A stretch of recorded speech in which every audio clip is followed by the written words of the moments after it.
Please leave your message after the tone. Press any key to end.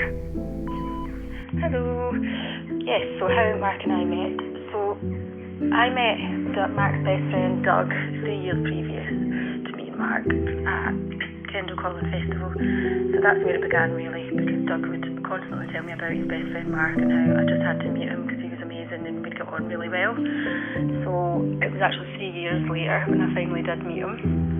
And it was again at Kendall Collin Festival, so I went back there to meet Doug and just to have a lovely weekend, just watching music, having a nice time.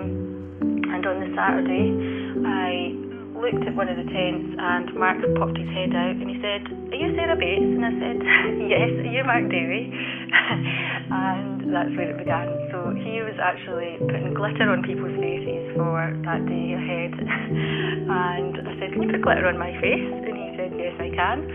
And I think something just clicked when he was putting glitter on me, and we just kind of smiled at each other and went into the festival, and we just had a lovely day.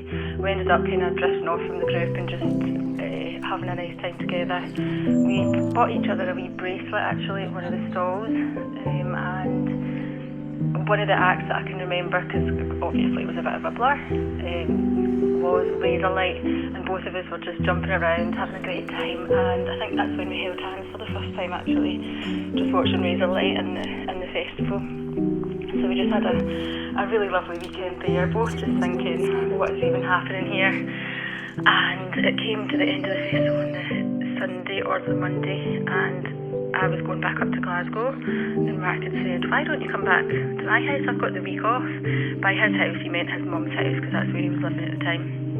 And my friend who had come down with really didn't want to go back up to Glasgow himself, so it was a real shame, because it was a massive conflict as to whether to get the train back up with my friend or just to stay down, because I had time off work as well. And eventually we went to Penrith station. I had to chat to my friend for a bit while Mark stayed outside next to his car.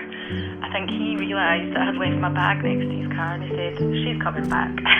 So which I did. So I came back, we went back to his mum's house, and I met his mum 2 days after I'd met him, which is a bit controversial, I'd say, but she was lovely. She said, "Hello, are you Sarah Bates?" I said, "Yes." "Are you Debbie Greenwood?" So again, actually, I had the same encounter with his mum, which was interesting.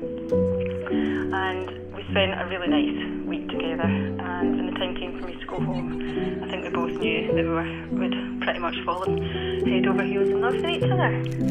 So we had a bit of a long distance relationship, me in Glasgow and him in the lakes down in Wharton, and we just made it work. And then I think eventually we realised one of us would have to make the move.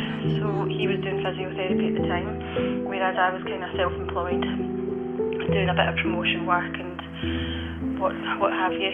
So I said, "Look, I'll just come and move down with you." So I did, and we finally moved into our own place in Lancaster, and the rest is history. We had a little baby girl just last year. She's coming up on 1 year old this age, and we've just had a complete whirlwind. It all went very fast at the beginning, but it's absolutely been just the best thing. And I think it's when you know, you just know.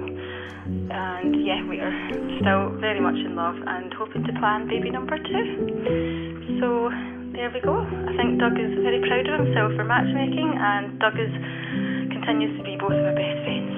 So that's the story of me and Mark. Alright, bye.